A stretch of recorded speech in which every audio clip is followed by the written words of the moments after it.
నమస్తే, welcome to our channel. ఈరోజు మనతో పాటు ప్రముఖ రాజకీయ విశ్లేషకులు, సినీ నిర్మాత తిరుపతినేని శెట్టి గారు ఉన్నారు. మాట్లాడదాం. సార్ నమస్తే. సార్ నమస్తే. సార్, ఫోన్ ట్యాపింగ్ కేసు రోజుకో మలుపు తిరుగుతుంది. ప్రభాకర్ రావు, మొన్నటి వరకు ప్రణీత్ రావు, భుజంగరావు, తిరుపతన్న, శ్రవణ్ రావు, రాధాకిషన్ రావు విచారించినారు, వాంగ్మూలం స్టేట్మెంట్ రికార్డ్ చేసినారు. ప్రభాకర్ రావు హైదరాబాద్కి రావడం జరిగింది. ఆయన కూడా ఆ స్టేట్మెంట్ రికార్డ్ చేసి తాజాగా ఆయన ఎస్ఐబి చీఫ్గా ఉన్నప్పుడు డీజీపీ ఆదేశాల అనుసారంగా ఫోన్ ట్యాపింగ్ చేశాము అనే ఒక వార్తలు బయటకు వస్తున్నాయి. ఏం చెప్తారు దీనిపైన? నేను చెప్తే ప్రతి రాష్ట్రము మీరు ఇక్కడ ఒకటి కాకుండా ప్రతి రాష్ట్రాన్ని స్టడీ చేయండి. Every state government will do phone tapping. Every state government will do. For what purpose sir? చెప్తా. ఎక్కడన్నా వైలెన్స్ కానీ, ఎక్కడన్నా శాంతి భద్రతలు కానీ, ఎక్కడన్నా ఈ టెర్రరిస్ట్ యాక్టివిటీస్ కానీ, ఈ మూమెంట్స్ కానీ, ఎవరితో మాట్లాడుతున్నారు అనేది ప్రతి స్టేట్ కూడా, ప్రతి స్టేట్లోనూ ఒక టెర్రరిస్టు, మనకు ఓల్డ్ సిటీలో గొడవలు గురించి ఇంటర్ రిలీజియన్ మీద గొడవలు కానీ, ఇంకో వాడు వీళ్ళు ఉన్నారు కదా రోహింగ్యాస్ ఇక్కడ ఉన్నారని కానీ, బంగ్లాదేశ్ నుంచి వచ్చిన వాళ్ళు బెంగాలీలు అక్కడ నుంచి ఇక్కడ వలసలుగా వచ్చారని, ఇలా చాలా ఉన్నాయి. సో ఇవన్నీ తెలుసుకుంటానికి అట్లాగూ తమిళనాడులో సిలు నుంచి వచ్చారని, ఇంకో మొన్నని ముస్లిం వ్యవస్థని ఉంటాయి. అలా కేరళలో పిఎస్ఎల్ఎఫ్ వాళ్ళు ఉన్నారని, ఇంకో చోట ఐఎస్ఐఎస్సి ఉన్నారని, ఇలా ఉంటాయి. సో వాళ్ళ మూమెంట్స్ తెలుసుకుంటానికి ఎక్కడన్నా ప్లాన్ చేస్తున్నారా, ఎక్కడన్నా ఒక అల్లరి సృష్టించడానికి ప్లాన్ చేస్తున్నారా? ఎందుకంటే ఆ ఆర్గనైజేషన్స్ ఒక ఎయిమ్ ఏంటి? దేశంలో అన్రెస్ట్ క్రియేట్ చేయడం, దేశంలో అల్లరి సృష్టించడం. సో అందుకని ప్రతి స్టేట్ కూడా ట్యాపింగ్ చేస్తూ ఉంటుంది. ఆ ట్యాపింగ్ చేసి ట్యాప్ చేయటం అనేది it is a needed policy, needed security policy. దీంట్లో చేసి రాజకీయ నాయకులు అదే చెప్తుంది. రాజకీయ నాయకులు కూడా ఎందుకు చేయకూడదు? చేయొచ్చా? ఎందుకు? ఒక ఐఎస్ఐ ఓవైసీ తోటి ఒక ఐఎస్ ఓకే సార్, నార్మల్ గా ప్రతిపక్ష పార్టీల నాయకులే చేయొచ్చా? ప్రతిపక్ష నాయకులని కాదమ్మా, ఇక్కడ రాజకీయ నాయకుడు, ప్రతిపక్షమా స్వపక్షమా కాదు, రాజకీయ నాయకుడు. ఇతనితోటి ఎవరో మాట్లాడారు, ఒక ఐఎస్ఐ ఏజెంట్ మాట్లాడాడు, లేకపోతే ఒక పెద్ద గూడు పడే, అందరు రాజకీయ నాయకుల ఫోన్లు ట్యాప్ చేయొచ్చు. అనుమానం వచ్చినప్పుడు చేస్తారు. అనుమానం ఎవరి మీద వచ్చినా చేస్తారు. ఇతనికి ఏమైనా లింక్ ఉందా? అనుమానం వస్తే ప్రభుత్వానికి అనుమానం రావచ్చు. ఏముంది? ఇవాళ ఏ రాజనాయకుడు సొంతపోస కాదు కదా. ఎన్ని అవినీతి కార్యక్రమాలు, ఎన్ని అక్రమ దందాలు అన్నింటిలో పాల్గొని ఉన్నారు. సో అది అక్రమ దందాలు, అవినీతి పట్టుకుంటానికి కూడా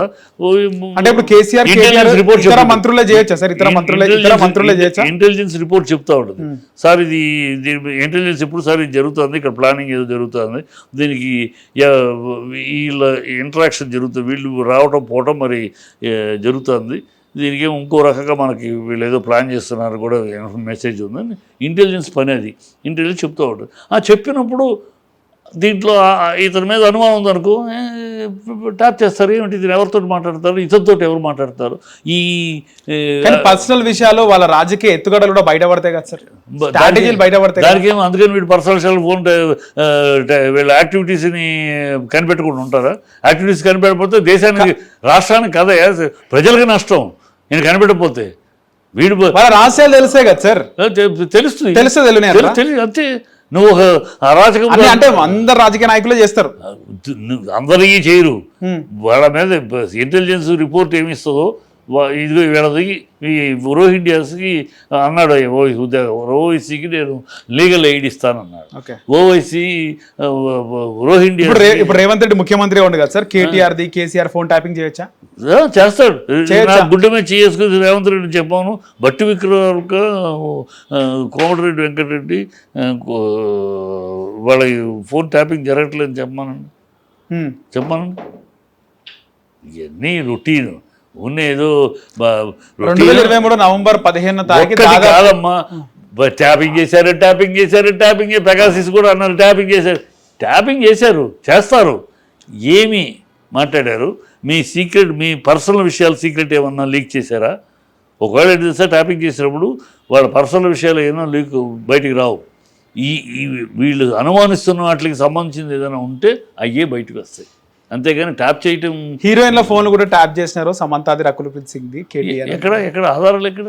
అదే విచారణ కొనసాగుతుంది కదా సార్. విచారకు వీళ్ళు వాగడానికి ఎన్ని 100 వాగుతారు అయ్యా వీళ్ళు. రాజకీయాలు ఎలక్షన్ కోసం 36 అబద్ధాలు ఆడతారు. ఒప్పుకుంటున్నాడు కదా సార్ ఆయన. ఎవరు సమంత ఒప్పుకుందా? సమంత కాదు సార్, ఇప్పుడు ఫోన్ ట్యాపింగ్ లో విచారణలో కొన్ని బయటకు వస్తున్నాయి కదా నిజాలు. ఏమి జరిగింది ఫోన్ ట్యాపింగ్ అనే వస్తున్నాయి. జరిగింది ఫోన్ ట్యాపింగ్ జరగడం ప్రతి రాష్ట్రము చేస్తుంది, సెక్యూరిటీ స్కీమ్లో చేస్తుంది. ఒక సెక్యూరిటీ పాయింటే కాదు, అనేక అవాంతరాలు జరగకుండా ఎక్కడెక్కడ మూమెంట్స్, అవసరమైన మూమెంట్స్, ఎవరెవరి మూమెంట్స్ పట్టుకుంటానికి చేస్తుంది. అది అపోజిషన్ అయినా రూలింగ్ అయినా అనుమానం వచ్చినప్పుడు ఇంటెలిజెన్స్ ఇన్ఫర్మేషన్ బట్టి చేస్తారు. సో అన్ని అంటే అధికారంలో ఉన్న పార్టీ, ఇతర పార్టీ నాయకులు అందరూ చేయొచ్చు. ఇంకా అందరి మళ్ళీ మీరు ఎందుకు దానికి ఉన్నదాన్ని వదిలేసి ఎవరి మీద అనుమానం చేసే అవకాశం చేయొచ్చు. అందరూ 70 మంది. ఎన్నికల టైంలో ఒకే రోజు 618 ఫోన్లు ట్యాప్ అయినాయి సార్, దీనికి ఏం చెప్తారు? అవుతాయి. ఎన్నికల వేళ ఎట్లా చేస్తారు సార్? కోడ్ ఉంటుంది కదా అమల్లో. ఇప్పుడు సంవత్సరం రైతుగా పేకమానండి. అదే అవుతుంది కదా సార్. ప్రభాకర్ రావు రీసెంట్ గా వచ్చింది కదా సార్. డ్రామా తప్పితే ఏం పేకేది ఉండదు. ప్రభాకర్ రావు ఇప్పుడు రీసెంట్ గా వచ్చారు. 1.5 year అయింది వచ్చి 1.5 అయిపోయింది. ఇన్నాళ్ళు ప్రభాకర్ రావు వచ్చే ముందు మీరు ఏం చేశారు? ఇంతవరకు చేశారు. ఏం చేశారు? ఏం విషయం? వాళ్ళ పర్సనల్ విషయాలు గుట్టు బయట పెట్టారు. అడుగుతారా? ఏ హీరోయిన్లు అయితేనూ ఇంకోళ్ళు అయితే అడగకూడదా? మీరు ఇప్పుడు కర్ణాటకలో దొరికింది ఎవరు? హీరోయిన్ కాదు, బంగారు కడ్డీలు స్మగుల్ చేసి. ఏంటది? రకరకాల అనుమానాలు ఉంటాయి, రకరకాలు ఉంటాయి. డ్రగ్స్ కేసులు ఉంటాయి. రకుల్ప్రీత్ సింగ్ తమ్ముడిని అరెస్ట్ చేశారు డ్రగ్స్. కానీ రాజకీయంగా వాళ్ళు నెక్స్ట్ వేసుకున్న స్టెప్, ఎగ్జాంపుల్ షర్మిల వచ్చి బయటకు వచ్చి మాట్లాడింది, కేసీఆర్ అండ్ జగన్ కలిసి నా ఫోన్ ట్యాప్ చేయించారు. ఇక్కడ నా ఫోన్ ట్యాప్ అయ్యి నా కదలిక పిచ్చివాగుడు. జగన్కి సంబంధం. ఇది వేరే స్టేటు. ఇక్కడ ఈ స్టేట్లో కేసీఆర్ చేశాడు. కేసీఆర్ జగన్ కలిపి జగన్ వేరే ప్రభుత్వం, ఇది వేరే ప్రభుత్వం. జగన్ చెప్పి ఏం పిచ్చివా కూడా అమ్మాయికి బుద్ధి లేదు, ఏం లేదు. ఇక్కడ ఏదో ఏడ్చింది నేను తెలంగాణ బిడ్డను గడుతుండే చీపోమన్నారు. అక్కడికి వెళ్ళి ఇప్పుడు ఆంధ్ర బిడ్డను అక్కడ చీపోమంటున్నారు. అమ్మాయి ఏదో పిచ్చి వాగుడు అవుతుంది. బుద్ధి లేదు, జ్ఞానం లేదు. ఆ తండ్రి గడుపున సరైన బిడ్డ కాదు. ఆ తండ్రి గడుపున పుట్టాల్సిన బిడ్డే కాదు. షర్మిల అబ్బాయి అయితే సార్, అబ్బాయి ఈ యాటిట్యూడు ఆయన మహానుభావుడు రాజశేఖర రెడ్డి గారు ఒక్కనాడు ఆయన జీవితంలో ఇంత సుదీర్ఘమైన రాజకీయ జీవితంలో ఆయన కుటుంబ విషయం ఒక్కటి బజారుకు రానివ్వాల. ఒక్కటి ఆఖరికి తన ఇదే షర్మిల మొగుడిని కాకుండా ఇతను లవ్ చేసుకుని పెళ్లి చేసుకుని వచ్చేస్తే కూడా బయటికి రానివ్వకుండా దాన్ని గుంపనంగా వాళ్ళిద్దరు పెళ్లి చేసి గుంపనంగా గౌరవంగా నిలబెట్టుకున్నారు. అది ఆయన జీవితం. ఆయన కుటుంబాన్ని ఏనాడు కుటుంబ విషయాలు రోడ్లోకి రానివ్వాలి. ఈ అమ్మాయి నీ ఆస్తులు కూడా ఉంటే కోర్టులో వేసుకో, సాక్షిలో వాటాలు కావాలంటే కోర్టులో వేసుకో, కుటుంబ సమస్యలు ఉంటే పెద్దవాళ్ళు పిలిచి కుటుంబంలో కూర్చోబెట్టి పెద్దవాళ్ళు కూర్చోబెట్టి బజారుకి వెళ్ళి ఛానల్స్కి, ఆంధ్రజ్యోతులకి మిగతా మాట్లాడితే బజార్ను పెడతావు కుటుంబాన్ని. ఆయన చనిపోయి ఎక్కడున్నాడో ఆయన మహానుభావుడు, అంత గౌరవం ఆయన కుటుంబాన్ని రోడ్డు పెడతావు నువ్వు. ఆయన కడుపును పుట్టాల్సింది దాని మీద నువ్వు అమ్మాయిని గురించి మాట్లాడతారు. అమ్మాయి ఏదో ఆయన పేరు పెట్టుగా అయిపోయాడు జగన్ కనుక నేను అయిపోవాలి, ఇంతే తప్పితే మన శక్తి ఏంటి? కవిత ఫోన్ కూడా ట్యాప్ అయిందని చెప్పేసి ఏంటంటే వీడు పెద్ద ట్యాప్ చేస్తారు. అప్పుడు రాజకీయంలో ఉంది కనుక ఈ అమ్మాయి ఎవరితో మాట్లాడుతుంది? సొంత బిడ్డది చెల్లది ఎవరితో మాట్లాడుతుంది? ఏం అరాచకపు ఉంటుందా సార్ అట్లా? ముఖ్యమంత్రి బిడ్డ కదా సార్ ఆమె, ఎట్లా చేస్తారు సార్? ఏం ముఖ్యమంత్రి? ఎక్స్ ముఖ్యమంత్రి అప్పుడు సార్ గతంలో ప్రభుత్వం ఎందుకు చేయరు? అరే అనుమానాలు ఉంటే ఇంటి మనిషి కదా సార్. అనుమానం ఎవరి మీద, ఇంటి దొంగ ఈశ్వరుడు కూడా పట్టలేడు. అనుమానం బిడ్డ మీద అనుమానం ఉంటుందా? ఎవరి మీద రావచ్చు, తోడబుట్ట చెల్ల మీద అనుమానం ఎవరి మీద రావచ్చు. దీనికి జగన్కి సంబంధం ఉంది. అమ్మ ఫోన్ టెంపర్ పని పట్ల కూడా ప్రధానికి జగన్ లాగి జగన్ సాకనాకారం చూస్తూ ఉంటుంది. జగన్ని ప్రధానికి జగన్ కాదు సార్. కవిత చెప్పండి, కవితది కవిత ఏముంది అంటే కవిత కేసీఆర్ బిడ్డ, కేటీఆర్ చెల్లె కదా సార్. అంటే చేయొచ్చా? చెల్లెది కూడా చేయొచ్చా? చేశారని ఎవరు చెప్పారు? ఆమె కూడా మాట్లాడుతాం కదా సార్. నా ఫోన్ కూడా ట్యాప్ జరిగిందని చెప్పి నిన్న మాట్లాడింది ఆమె. ఇప్పుడు జరుగుతుంది. తను మా నాన్న ట్యాప్ చేశారు, మా నాన్న ట్యాప్ చేసినాను. మీరు వక్రీకరించి మాట్లాడకండి. అమ్మాయి ఎక్కడ మా నాన్నగారు కేసీఆర్ ప్రభుత్వం నన్ను నా ఫోన్ ట్యాప్ చేశారు. ప్రభుత్వంలో నేను ఎంపీగా గెలవకుండా కూడా చేసినారు అని చెప్పి మాట్లాడింది కదా సార్. ఎంపీలో కార్యకర్తలతోటి పార్టీలోనే నాకు వెనుపోట్లాగా చేశారు. అది ఫోన్ ట్యాపింగ్ కాదు. దేనికి లింక్ కలుపుతారేంటి మీరు? పార్టీలో నేను గెలవకుండా అనేక కుట్రలు జరిగినాయి అంద అమ్మాయి, అది వాస్తవం ఓపెన్గానే జరిగింది, అందరికీ తెలుసు. ఆ అమ్మాయి చెప్పింది కుట్రలు నాకు నా ఇంట్లో ఇప్పుడు నిన్న కూడా ఉంది, నేను లెటర్ ఇస్తే బయటకు రావాల్సిన అవసరం లేదు, ఇప్పుడు 200 లెటర్లు రాశాను మా నాన్నకి, ఈ లెటర్ ఎందుకు బయటకు వచ్చింది? సో ఎవరో ఇంటి దొంగలు ఉన్నారు, ఇంటి దెయ్యాలు ఉన్నారు, వాళ్ళు బయటకు రావాలి. సో ఇది అందరికి తెలియదు. ఆమె కూడా జాగృతి పేరుపైనే కార్యక్రమాలు చేస్తుంది సార్. అవును, అమ్మాయికి అప్పచెప్పింది. పార్టీ వచ్చినాక జాగృతి అని సంస్థ పెట్టి జాగృతి యొక్క బాధ్యతలు ఆవిడకి అప్పచెప్పారు. అమ్మాయి జాగృతి 10 ఏళ్ళుగా ప్రమాణం చేసింది. ఆ జాగృతి జాగృతి కారణంగానే తెలంగాణ పండగలకి తెలంగాణ పండగలు పబ్బాలకి దేశవ్యాప్త ప్రాచుర్యం అప్పుడే జరిగింది. ఈ బీఆర్ఎస్ రావడానికి ముందు బోనాలంటే ఎవరికి తెలుసు? ఇది బోనాలు ఇక్కడ ప్రపంచానికి తెలుసా? తమిళనాడులో బోనాలంటే తెలుసా? బెంగళూరులో బోనాలంటే తెలుసా? ఢిల్లీలో బోనాలంటే తెలుసా? ఈ జాగృతి వచ్చినాక మొత్తం తెలంగాణ పండగలు, తెలంగాణ పబ్బలు, తెలంగాణ విశేషాలు దేశవ్యాప్తంగా ప్రాచుర్యం తీసుకురాగలదు. దిస్ ఈస్ తెలంగాణ పండగ అంటే ఇది అని. తెలంగాణ పండుగ మామూలు అందరి పండుగలు దీపావళి ఉంటాయి, ఇంకోటి ఉంటాయి, మా తెలంగాణ పండుగ ఇది అని ఆ ప్రాచుర్యం దేశం మొత్తం తీసుకొని జాగృతి అమ్మాయికి అప్పచెప్పారు. అది అమ్మాయి అప్పటి నుంచి బ్రహ్మాండంగా చేసుకొచ్చింది. ఓకే, ఇప్పుడు దాని మీద వెళ్తాను. ఈ దేనికి ఇప్పుడు రేవంత్ రెడ్డి లాంటి ఒక భాష, సంస్కారము, సంస్కృతి ఏమీ లేకుండా సీఎం అయినా కూడా అడ్డదిడ్డంగా మాట్లాడే వ్యక్తి మన రాష్ట్రం కర్మ కొద్దీ అయ్యాడు. సోనియా గాంధీ కాళ్ళు గడిగి నెత్తిని పోసుకోవడానికి దౌర్భాగ్యపు మాటలు మాట్లాడే వ్యక్తి మన ముఖ్యమంత్రి. దానికి ఏం చింతించాలో అసహించుకోవాలో ఎవడన్నా అంటాడా? ఒక ముఖ్యమంత్రి స్థానంలో కూర్చొని సోనియా గాంధీ కాళ్ళు కడిగి 4 కోట్ల తెలంగాణ ప్రజలు నెత్తిని పోసుకోవాలంటాడయ్యా. నువ్వు పోసుకో కావాలంటే, నువ్వు బతుకు కావాలంటే పదరు తెలంగాణ ప్రజలకి ఏం కర్మయ్యా? సోనియా గాంధీ కాళ్ళు కడిగి ఆ నీళ్లు నెత్తిని పోసుకునే కర్మ తెలంగాణ అంటే ఆమె ఇవ్వకపోతే ఎవరు ఇవ్వకపోతుండే అనేది ఆయన వర్షన్ సార్. ఏంటి ఇవ్వకపోతే? ఎవరన్నా అవుతాడు. 14 ఏళ్ళు పోరాడితే వచ్చింది. అవును సార్, సోనియా గాంధీ ఇవ్వకపోతే తెలంగాణ రాకపోతుంది కదా అంటున్నారు. పార్లమెంట్ లో బిల్లు పాస్ కాకపోతే పార్లమెంట్ లో బిల్లు పాస్ కాకపోతే ఏం సార్ పరిస్థితి? బిల్లు ఎందుకు పాస్ అయింది? బిల్లు సోనియా గాంధీ పాస్ అయిందా? పార్లమెంట్ లో మెజారిటీ అభిప్రాయం ఉందా సార్? ఎందుకు పాస్ అయింది? పార్లమెంట్ లో విను ఎలా పాస్ అయిందో. 32 మంది ఎంపీలు తీసుకొచ్చి నిలబడితే పార్లమెంట్ లో ఇతర రాష్ట్రాల నుంచి 32 మంది ఎంపీలు తీసుకొచ్చి నిలబడితే పార్లమెంట్ ఎవరు నిలబెట్టినారు సార్? కేసీఆర్ బిల్ పాస్ అయ్యేటప్పుడు ఉన్నాడా సార్ కేసీఆర్ అసెంబ్లీలో పార్లమెంట్లో ఎంపీల్ని ఆయన క్రోడీకరించి మొత్తం నిలబెడితే పార్లమెంట్లో 32 మంది బయట రాష్ట్రాల వాళ్ళు దెబ్బకి అప్పుడు అప్పటిదాకా ఇచ్చేవాళ్ళు అయితే ఎప్పుడో 1200 మంది సావటానికి ముందే ఇచ్చేవారు కాంగ్రెస్ వాళ్ళ తప్పని పరిస్థితుల్లో. ఎందుకంటే బీజేపీ సపోర్ట్ చేస్తుంది, తప్పని పరిస్థితుల్లో బదనాం అయిపోతాం మనం ఇవ్వకపోతే, మన వల్లే ఆగిపోయిందని బ్లేమ్ వస్తుంది. గొప్పతనం ఏం లేదా సార్ కాంగ్రెస్? గొప్పతనం ఇప్పుడు పూసుకుంటే ఎవరికో పుట్టిన నా బిడ్డని చెప్పుకున్నట్టు ఉంటుంది. తెలంగాణకి కాంగ్రెస్ ఏదో చేసిందంటే వాళ్ళు చెప్పుకుంటారు పార్టీ ఎవరికో పుట్టిన బిడ్డ మా బిడ్డ. ఇది కేవలం 14 ఏళ్ళు మొక్కవని దీక్షతోటి నా చచ్చుడు తెలంగాణ వచ్చుడు అని పోరాడిన కేసీఆర్ యొక్క ఇదే ప్రజల ఆదరణ దానికే. అని దానివల్ల వచ్చింది. 10 ఏళ్ళు ఇచ్చారు ప్రజలు. ఇప్పుడు ఏదో ఆల్టర్నేటివ్ చూద్దామని ఇచ్చారు మీకు. అదేంటో ప్రజలు చూస్తున్నారు. తెలంగాణ ప్రతిభ ఎంత దిగజారిపోయింది. తెలంగాణ గతంలో ఎలా ఉండదు? తెలంగాణ అంటే దేశం మొత్తం తిరిగి చూస్తుంది. ఎమర్జింగ్ తెలంగాణ గ్రేట్ స్టేట్ అని అలా ఎదురు చూసింది. ఒక తెలంగాణ సీఎం అంటే కేసీఆర్ని దేశం మొత్తం కడుబొమ్మలు పెద్దవి చేసి చూసింది.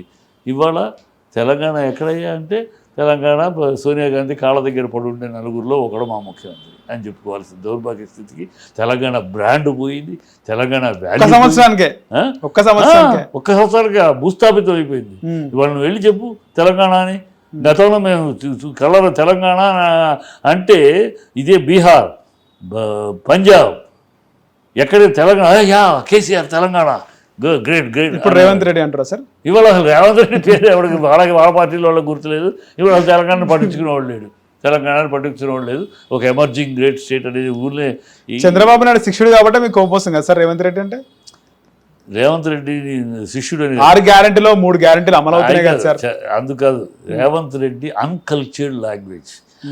కేసీఆర్ సార్ కేసీఆర్ ఎప్పుడు మాట్లాడాడు? సీఎం అయినా మాట్లాడాడు. చాలా సార్లు మాట్లాడారు. సీఎం అయినా ఒకటి చెప్పు మీ బతుకులు అన్నాడు కదా సార్. సీఎం అవడానికి నాయన ఒక్కటి అన్నాడు కదా సార్. చూడండి, సీఎం 2018 ఎలక్షన్ లో కాంగ్రెస్ తెలుగుదేశంతో పొత్తు పెట్టుకుంటా తూమి బతుకులు చేయడా? అది ఎలక్షన్ అయ్యే వరకు పోరాటం అది.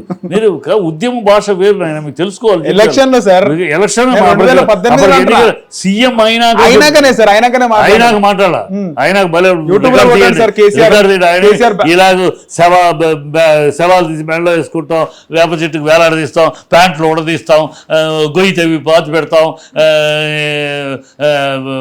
బూతులు, పిల్లలు స్కూల్కి వెళ్ళి అసెంబ్లీకి ప్రిపేర్ రాకుండా పీకనికి వచ్చిన ఇలాంటి మాటలు చాలా ఉన్నాయి కదా సార్. ఎవరు మాట్లాడాల?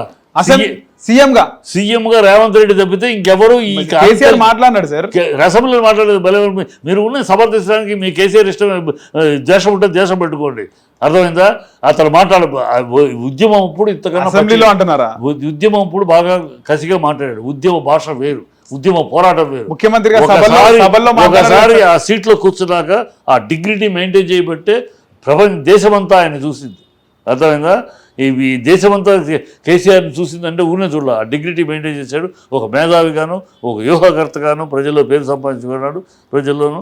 అందువల్ల ఆయన అంటే రెస్పెక్ట్ ఏర్పడుతుంది. రెస్పెక్ట్ఫుల్ భాష, విషయ పరిజ్ఞానము. ఇక్కడ విషయ పరిజ్ఞానం లేదు, ఏమీ లేదు. భాష చిల్లర భాష, ఇదంటాడు, ఇంకా బూతులు రావట్లేదు తప్పితే అన్నీ మాట్లాడేస్తున్నాడు. ఎవడైనా 10 ఏళ్ళు సీఎం ఉన్నాడే నీకు స్ట్రెచ్చర్లో పంపిస్తారంటాడే, ఎవడైనా కల్చర్ ఉన్న మనిషి అంటాడే, ప్యాంట్లు ఉడదీస్తారంటాడు, అసెంబ్లీలో ప్యాంట్లు ఉడదీస్తారంటాడయ్యా, అసెంబ్లీలో పేగులు మెడలో వేసుకుంటారంటాడు. ఏ సీఎం అనే మాట్లాడితే విన్నారు ఇలా? ఇంత నీచమైన వీధి రౌడీ భాష అది. ఫారెన్కి వెళ్ళి విదేశీయులు తెలుగు వాళ్ళతో మాట్లాడుతూ 27 గోతు తీసి పాతి పెడతారా అని. ఏమి భాష ఇది?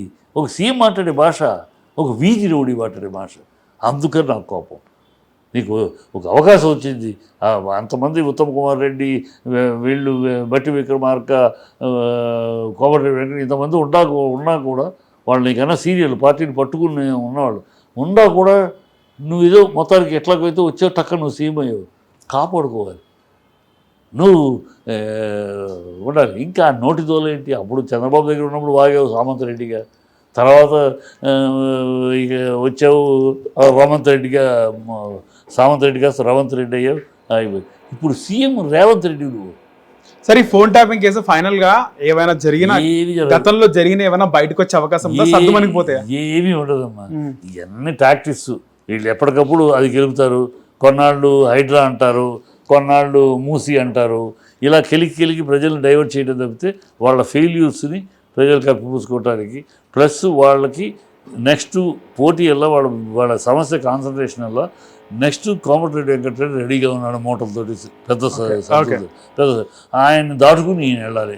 ఆయన దాటుకుని ఈయన వెళ్తే ఈయన ఉంటాడు, లేకపోతే ఈయన పోయి రెండో కృష్ణుడు వస్తాడు.